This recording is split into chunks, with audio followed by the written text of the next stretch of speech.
Hey guys, it's Marla, Twin Astrology. Today is October 18th, and we have a new moon in Libra tomorrow. And I was guided to pull some cards, and I wanted to share them with you and do a little bit of a quick update. So, Libra is the sign of partnerships, and it rules all kinds of partnerships, but we think of it specifically about romantic partnerships. So I started with some romance angels cards. And look at the cards that came up.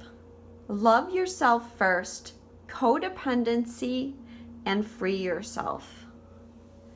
So wow, there's a lot coming up at this new moon around old relationship patterns that you haven't broken, right? Are you not loving yourself? Are you not setting healthy boundaries? Are you not getting equal treatment? Are you giving too much of yourself to everyone around you? Are you suffering from codependency? Are you trying to numb your heart out?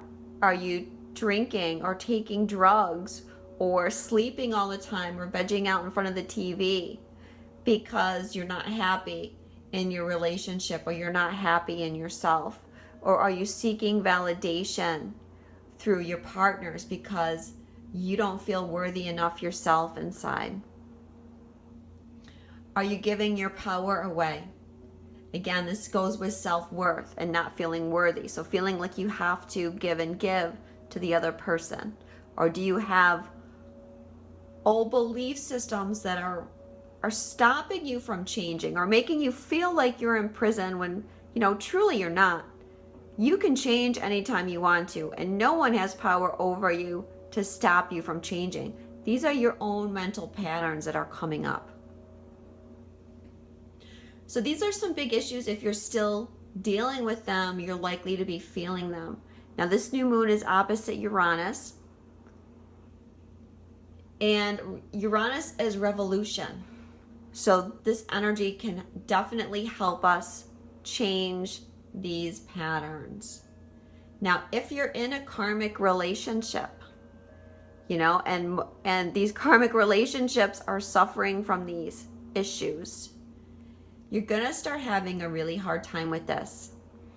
And I've been talking about this for a while, how when Jupiter was in Libra, we're gonna be looking closer at our relationships and kind of seeing the flaws in our relationships. If we were in a bad relationship, those issues were going to intensify until we made some changes.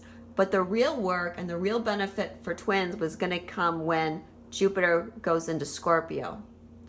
And now Jupiter in Scorpio is going to be looking for deeper intimacy and true union.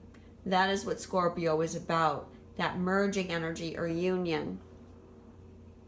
So now that Jupiter's in there and Mercury's in there and the sun will soon be going into Scorpio, guess what? You're going to start seeing those karmic relationships begin to break down. Now, some of them might take some time. Everyone's on a different time schedule. But I feel like this breakdown is going to intensify a lot more now that we have this shift in Jupiter. And at my energy report, I talked about how I felt this new moon was the transition energy from the focus on Libra to now the focus is going on Scorpio. And of course, Scorpio, besides being the union, sexuality, intimate partnerships, it also has to do with our shadow side. So if you're suffering from these issues in your shadow side, you're going to be doing work on these issues. So the next card that I pulled was the Lover's card. This is the balancing of the masculine and feminine energy that we've been doing. The Lover's card is, the ultimate relationship. It's the twin flame union. It's perfect balance and harmony with another person. But guess what, guys? You can't have this if you're suffering from this or you're still living out those patterns. So you have to let those patterns go if this is what you want. And this is all the healing that we've been doing. And I've also been shown that there's a lot of healing energy coming in right now. Now we also had the card Blossom. So this is a rebirth. And it's letting go of the old, or letting go of the material world, the mundane world, and choosing higher consciousness, choosing ascension, choosing to follow the directions of your higher self. So if you're willing to let go of the old, you're going to go through a big period of growth and expansion, and you're going to be reborn. You'll be like the phoenix rising from the ashes. And, you know, it's a 2 card. Balance and union.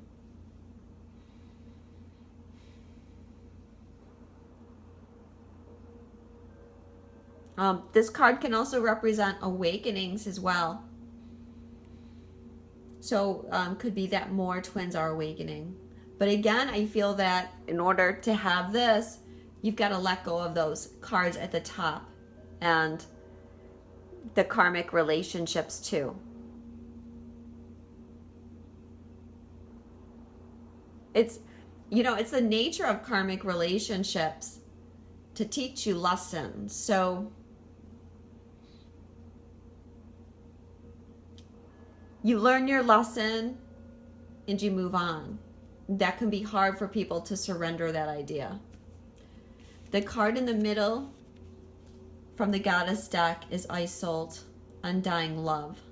The love you have shared is eternal, regardless of the situation. Well, twins are very well aware of this energy. There's nothing that can stop this love, this unconditional love. Time, space, dimensions do not matter. The love is there through it all. And it's the time right now, remember, to focus on the love. I talked about that as well. Whenever you feel any negativity or your mind starts wanting to take you into those fears, the denial, the insecurities, the doubts, you're going to focus on the love and focus on the undying love that you feel for each other. And remember too, if you have to end a karmic relationship, the love that you have with your karmic partner is undying as well. You know, on a soul level, you love each other and you'll always love each other. But like I said, you have lessons and then you move on. But you can focus on the love that you have with them as well. Now, I wanted to remind you guys, from a video, I talked about Uranus being on the Sabian symbol, and I can't quite remember the exact wording. I'll try and put it in the comments. Through imagination, a second chance is granted. This is such powerful energy for this new moon. And Uranus has been on this degree for a bit, and he's going to stay on this degree until November 1st or 2nd. So what I want you to do, especially today, tomorrow, and a couple days after this new moon, is spend some time using your imagination to tune in to what you want to manifest. Now, I'll give you an example. Say it's union that you want to manifest. Sit down and get into a meditative state and visualize in your head you're in union and you're happy. Don't focus on how it's going to come. Don't focus on the details. Just see you and your twin together and happy. All the problems that have been solved, all the energy's been balanced, and all that's between you is love. And really bring this loving, peaceful, knowing energy into your heart and focus there on the feelings of love and joy. Okay, this is how you're going to use your imagination to deliver your second chance. Let go of how it's going to come, how it's going to manifest. Just focus on the final piece. And you're going to leave the rest up to the universe. And remember, if the universe brings you something that surprises you or that is not what you expected, you're not going to go into fear and doubts. You're going to just accept and know that everything is working out to your greatest and highest good. So I feel it's very important to do that little exercise over the next few days, but you can continue to do this exercise, up until November. And there's no limit to when you can do this, but you just want to be careful that you're not so focused and fixated that you block the energy, right? You want to, do it and then let go of it and release it to be manifested by the universe. And interestingly enough, Uranus is retrograde right now, and he's going back a couple more degrees, and then in early January, he's going to go direct. And he'll come back to this degree for a couple weeks in March. And the last day that he'll be on this degree in March is going to be the spring equinox. So I think between now and then, we have some powerful energy for second chances to develop. Let's keep our fingers crossed for that, right? So the timelines are beginning to shift. Stay positive.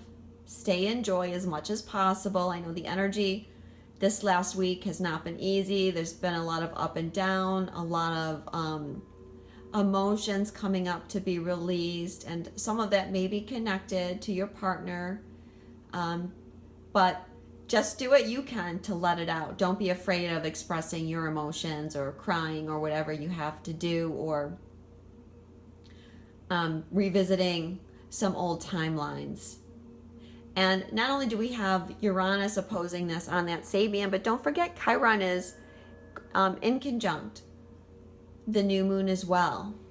And Chiron is connecting us to our past lives. He's bringing in healing energy to help us heal that. But if you know of some past lives specifically, and some past lives that did not have good endings, use that Chiron when you're imagining things to go back to that life, to that timeline, and imagine a different outcome. See it as a happy ending. See things happening differently. And this can help bring healing energy to the past. We can access all the dimensions. They're not over. The energy is still occurring.